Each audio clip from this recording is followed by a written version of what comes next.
All the characters created in this story are fictional. No idols are underestimated here. Try to take the story realistically and fictionalize the characters. The authorities are not responsible if you take the characters seriously.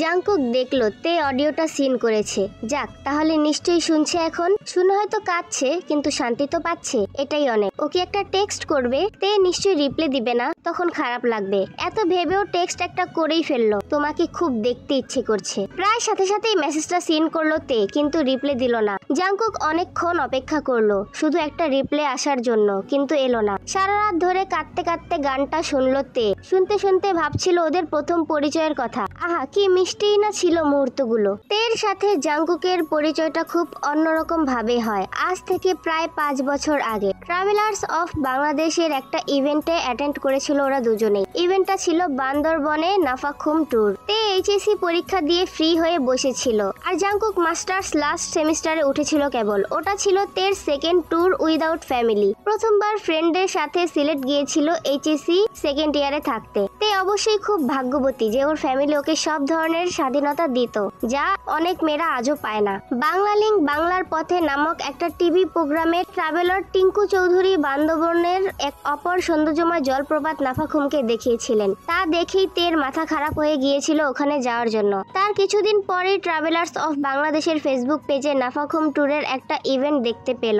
সাথে সাথে বাবাকে দেখালো। বাবা একটু দোনামোনা করছিল, কিন্তু ভাইয়া বলল, ওকে যেতে দাও বাবা, ট্রাভেলার্স অফ বাংলাদেশ অনেক সেফ একটা গ্রুপ। আমার তখন ফাইনাল পরীক্ষা চলবে, না হলে আমিই যেতাম। তুমি চিন্তা করো না, আমি জানি আমার বোন যে কোনো পরিস্থিতিতে নিজেকে মানিয়ে নিতে পারবে। তাছাড়া যে কোনো প্রতিকূল পরিস্থিতিতে নিজেকে সে সেভ করতে জানে, and that's why I am proud of her. সময়টা ছিল নভেম্বর মাস, শীতের শুরু। রাত 10টায় বান্দরবনের উদ্দেশ্যে বাস ছাড়বে। ভাইয়া আর বাবা এসে ওকে বাসে তুলে দিল। ওকে দিতে এসে বাবা আরো অনেক চিন্তায় পড়ে গেল, কারণ ইভেন্টে সবার সাথেই তাদের ফ্রেন্ডস, কাজিন আছে কিংবা রিলেটিভস আছে, শুধু তের সাথেই কেউ নেই। তের অবশ্য এতে নিজেকে আরো ফ্রি ফ্রি লাগছে। বাবা আর ভাইয়া ইভেন্ট ডিরেক্টর সুগা আর জিমিনকে বলে গেল যাতে ওর খেয়াল রাখে। জিমিন তেকে ওর সিট দেখিয়ে দিল। তে বলল, আপু, রেজিস্ট্রেশনের সময় আমি বলেছিলাম যে আমি জানালার পাশে সিট চাই, এট এনি কস্ট। জিমিন চিন্তায় পড়ে গেল। সে কি, তোমার রেজিস্ট্রেশন অনুযায়ী এই সিটটাই তো তোমার? আচ্ছা, এই সিটটা যা, সে আসুক, আমি তার সাথে কথা বলে দেখি। আচ্ছা আচ্ছা, থ্যাঙ্কস। জিমিন চলে গেল। শীতের মৃদুমন্দ বাতাসে তের হালকা শীত করছিল, কিন্তু জানলাটা বন্ধ করতে ইচ্ছা হলো না, তাই ওড়নাটা মাথায় পেঁচিয়ে নিল। সিটটা এলিয়ে আধাশোয়া হয়ে জানালার বাইরে তাকিয়ে রইল। ওড়নাটা ওর মুখে ঢাকা। ওর যে কি ভালো লাগছিল তা বলে বোঝানোর মতো না। খুব ফ্রি লাগছিল নিজেকে। আগামী 10 দিন ও একটা অন্য জগতে থাকবে, ওর স্বপ্নের জগৎ, যেখানে থাকবে শুধু প্রকৃতি, শুধু সৌন্দর্য, যেখানে থাকবে না কোনো নাগরিক কোলাহল। হঠাৎ একটা ডাক এলো ওর ভাবনার রাশ টেনে। Excuse me. ও তাকাতেই দেখতে পেল একটা ছেলে ব্যাকপ্যাক হাতে নিয়ে দাঁড়িয়ে। ও তাকাতেই স্বাভাবিকভাবে বলল, আপনার পাশের সিটটা আমার, আমি কি বসতে পারি? তে ছেলেটার ম্যানার্স দেখে মুগ্ধ হলো, কিন্তু তারপর হঠাৎই খেয়াল হলো ওর পানির ফ্লাশটা পড়েছিল পাশের সিটে। ম্যানার্সের কিছু না, ছেলেটা ভদ্রভাবে ওর পানির ফ্লাশটা সরাতেই বলছে। ও ফ্লাশটা সরিয়ে বলল, শিওর, বসুন। থ্যাঙ্কস। ছেলেটা নিজের ব্যাকপ্যাক উপরে উঠিয়ে দিয়ে বসলো। তে মনে মনে ভাবলো, এই ছেলেটা যদি গায়ে পড়া হয় আর সারা রাস্তা পেঁচাল পেরে যদি মাথাটা খারাপ করে দেয়। সিনেমা দেখে দেখে তো ছেলেরা ইন্সপায়ার হয় লম্বা জার্নিতে মেয়েদের সাথে লাইন মারার ব্যাপারে। তারপর ভাবলো, গান শুনুক আর না শুনুক, হেডফোন কানে দিয়ে রাখুক, যাতে ছেলেটা কথা বলতে চান্স না পায়। এসব ভাবনা শেষ হতেই দেখতে পেল ছেলেটা নিজের গলায় ঝুলানো হেডফোন কানে দিয়ে সিটটা এলিয়ে শুয়ে পড়লো। যাক বাবা, বাঁচা গেল। তার মানে ছেলেটা আজারা পেঁচাল পারবে না। বাস ছেড়ে দিল। কিছুক্ষণ পর লোকজন সবার রেজিস্ট্রেশন কার্ড চেক করতে লাগলো। ছেলেটা হেডফোন খুলতেই তে ওকে বলল, এক্সকিউজ মি। হ্যাঁ বলুন। অ্যাকচুয়ালি এই সিটটা আপনার, আর আপনি যেটাতে বসেছেন ওটা আমার। ও, আপনি কি আপনার সিটে আসতে যাচ্ছেন? না না, মানে আমি বলতে চাচ্ছি, আমি কি আপনার সিটটা ধার পেতে পারি? অ্যাকচুয়ালি আমি জানলার কাছে ছাড়া বসতে পারি না, অস্বস্তি লাগে। তাই আমি রেজিস্ট্রেশনের সময় বলেছিলাম জানালার পাশে যেন সিট রাখে। ওনারা কেন দিল না বুঝলাম না। ও, ইটস ওকে, নো প্রবলেম। এরপর চেকার এসে ওদের রেজিস্ট্রেশন কার্ড চেক করে গেল। তারপর সুগা আর জিমিন একটা স্পিচ দিল। জিমিন শুরু করলো, hello dear travellers, brother and sisters, hope everything is okay still now. এ কথা বলেই মিষ্টি একটা হাসি দিল জিমিন। সেই হাসিতে মোটামুটি সবাই তাল মেলালো। তারপর তারপর সুগা হেসে বলল, ট্যুর প্ল্যান আপনারা সবাই কম বেশি জানেন, তবু আরেকবার রিপিট করছি, আমরা কোনো তাড়াহুড়োর ট্রিপ চাইনি। দূরের উপর সব দেখা হয় ঠিকই, কিন্তু উপভোগ করা যায় না, তখন ট্যুর হয়, নট ট্রাভেলিং। তার উপর আমরা যাচ্ছি জঙ্গলে, তাই যেখানে 6-7 দিন যাওয়া আসা হয় সেখানে আমাদের 10 দিনের প্ল্যান।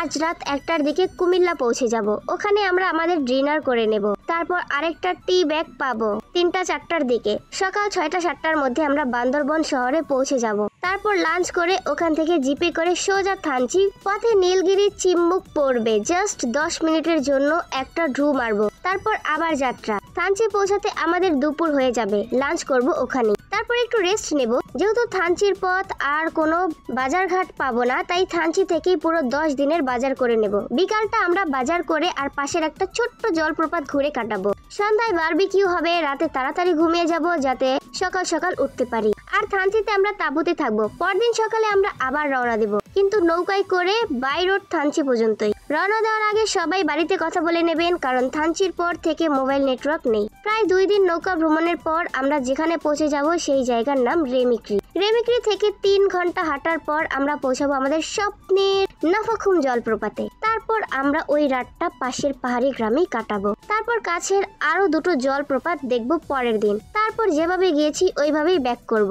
আশা করি এই যাত্রার জন্য আপনারা সকলেই মানসিকভাবে প্রস্তুত। সকলের কাছে পরস্পরের প্রতি সহযোগিতার মনোভাব আশা করছি। এখন আমরা আর অপরিচিত নই, আমরা এখন একটা ফ্যামিলি। গ্রুপের কোনো মেম্বার অন্য মেম্বারকে কোনো বিষয়ে হ্যারাস করবে না, ছোটও করবে না। যদি কারো নেগেটিভ আচরণ দেখা যায় তাহলে তাকে ওই মুহূর্তে ওই জায়গায় ফেলে চলে আসা হবে। রান্না বান্না সাধারণত মাঝিরাই করে, কিন্তু মাঝিদের আমরা সবাই সাহায্য করব।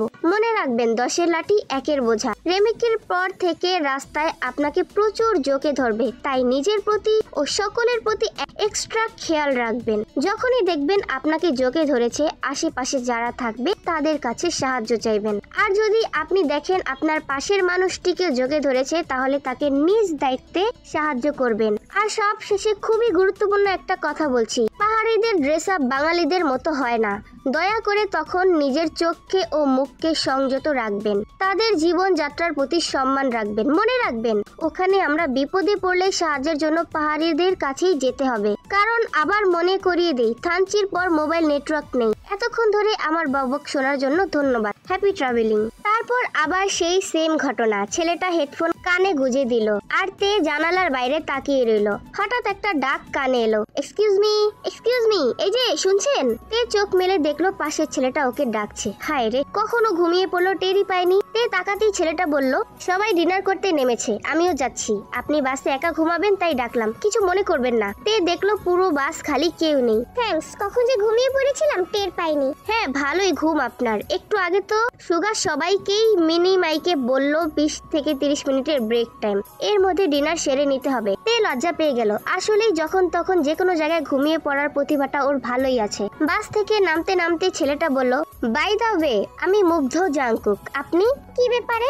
জাংকুক অবাক হয়ে বলল, মানে? আপনি যে জিজ্ঞাসা করলেন আমি মুগ্ধ কিনা, ওটাই জানতে চাই। কি ব্যাপারে মুগ্ধর কথা বলছেন? ট্যুর? বাট এটা তো মাত্র শুরু। ছেলেটা হেসে ফেললো, আমার নাম মুগ্ধ জাংকুক, আমি আপনার নামটা জানতে চাইছিলাম। বারবার এক্সকিউজ মি করতে কার ভালো লাগে বলুন? আফটার অল আগামী 10 দিন একই জায়গায় থাকছি, নামটা তো জানা প্রয়োজন। তে লজ্জা পেয়ে হেসে বলল, আমার নাম তিতির তে। বাহ, নামটা খুব সুন্দর। তিতির নামের মানে জানেন?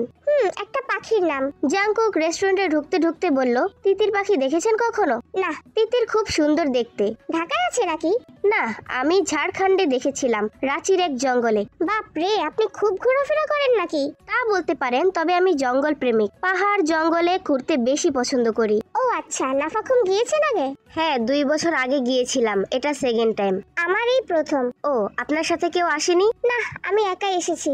আচ্ছা, আপনারা ছেলেরা মেয়েদের কোথাও একলা যেতে দেখলেই একথা কেন জিজ্ঞাসা করেন? কিছু মনে করবেন না প্লিজ, আসলে এই টাইপের ট্রিপে কখনো কোনো মেয়েকে একা যেতে দেখিনি তো, তাই। হয় ফ্রেন্ড, না হয় বয়ফ্রেন্ড, না হয় হাজবেন্ড, না হয় কাজিন, নয়তো ভাই, কেউ না কেউ সাথে থাকেই। আমার সাথে কাউকে লাগে না, I can take care of myself. আপনি বোধহয় রেগে যাচ্ছেন। না, রেগে যাচ্ছি না। সত্যি কথা বলতে কি, আজকাল অনেক মেয়েরই যাওয়ার সাহস থাকে, কিন্তু ফ্যামিলি থেকে যেতে দেয় না একা। সেক্ষেত্রে আমি বাঁধিয়ে রাখার মতো একটা ফ্যামিলিতে জন্মেছি। আমি স্বাধীন, কেউ কোনো কিছুতে বাধা দেয় না। বাধা দেয় না বলেই বোধহয় আপনি আপনার ফ্যামিলিকে রেসপেক্ট করেন আর তাদের সম্মান বজায় রাখেন। তে হেসে বলল, হ্যাঁ, ওরা আমার ইচ্ছা অনিচ্ছার এত মূল্য দেয় বলেই আমি ওদের কথা রাখার ট্রাই করি অলওয়েজ। সুগা দূর থেকে হাত নাড়াচ্ছে। জাংকুকও হাত নেড়ে তার রিপ্লে দিল, চলুন খেতে বসা যাক। জাংকুক সুগাদের টেবিলেই বসলো। সুগা কার সাথে যেন কথা বলছিল। চোখাচোখি হতেই হাসি বিনিময় হলো শুধু। জিমিন জিজ্ঞাসা করলো, কি অবস্থা আপু, ভালো লাগছে? হ্যাঁ খুব। কোনো প্রবলেম হলে আমাকে বলবে। আসলে বুঝতেই তো পারছো, এতগুলো মানুষ আলাদা আলাদা ভাবে খেয়াল রাখা ডিফিকাল্ট। ইটস ওকে আপু, আমি আপনাকে বলবো। বাই দ্য ওয়ে, জাংকুক ভাইয়ের সাথে আলাপ হয়েছে? আরে উনি তো আমার পাশের সিটেই, আলাপ হবে না কেন? ওয়াও, দেন গ্রেট। জাংকুক ভাইয়া তুমিও একা? ওনাকে একটু দেখে রেখো, উনি একাই এসেছে এই ট্রিপে। তুই বলার আগে থেকেই দেখছি। তে চমকে তাকালো জাংকুকের দিকে। মানে সবাই বাস থেকে নেমে গিয়েছিল, অথচ তখনও উনি বাসে ঘুমাচ্ছিলেন। আমি তো ডেকে নিয়ে এলাম, এটা দেখে রাখা হলো না? হ্যাঁ হ্যাঁ হ্যাঁ, আচ্ছা বুঝলাম। খাওয়া শেষে উঠে যেতেই তে বলল, বিল পে করতে হবে না? না না, এটা ট্যুরের মধ্যেই, ওরাই দেবে। বাস ছাড়তে আরো 4-5 মিনিট বাকি, চলুন বাইরে গিয়ে দাঁড়ানো যাক। তে ওর সাথে যেতে যেতে বলল, আপনার সাথে কেউ নেই? না, আমি একাই ঘুরি অলওয়েজ। তাছাড়া আমার সাথে ঘোরার মতো কেউ নেইও। ও আচ্ছা, জিমিন আপু আপনার পরিচিত? তখন দেখলাম তুই করে বলছেন। হ্যাঁ, ও সুগার গার্লফ্রেন্ড। সুগা আমার চাচাতো ভাই, সে সূত্রেই জিমিনের সাথে পরিচয়। ও, কে বড়? আমি সুগার 1 বছরের বড়। ও। কিছুক্ষণ ওরা হাইওয়ের পাশে দাঁড়িয়ে রইলো। প্রথমে কেউ কোনো কথা বলছিল না। জাংকুকই শুরু করলো, আপনি কিসে পড়েন? এইবার এইচএসসি দিলাম। জাংকুক অবাক হলো, মানে এখনো ইউনিভার্সিটিতে যাননি? না, পাবলিকে পরীক্ষা দেব তাই কোথাও অ্যাডমিশন দেইনি। এই তো ফিরে আসার পরই এক্সাম। তুমি তো পুরাই বাচ্চা। সরি, তুমি করে বলে ফেললাম। It's okay. সুগা ভাইয়া, জিমিন আপু তো প্রথম থেকে তুমিই বলছে। আপনি তো আপনি বলছেন। ও তাই না? ওই আর কি, আমি ওদের মতো প্রথমেই কাউকে ওভাবে বলতে পারি না। ও, আপনি কিসে পড়েন? ইস, 4 মাস পরে কথাটা জিজ্ঞাসা করতে যদি, তাহলে কি হবে? বলতে পারতাম আমার স্টাডি কমপ্লিট। তে হেসে দিল। জাংকুক বলল, আমি মাস্টার্স করছি, লাস্ট সেমিস্টার। এই বাস ছেড়ে দিচ্ছে, চলো চলো। বাসে উঠে বসতেই জাংকুক বলল, এখন কি আবার ঘুমাবে? তে হেসে বলল, আপনি কি আবার হেডফোন কানে গুঁজবেন? এবার জাংকুকও হেসে দিল।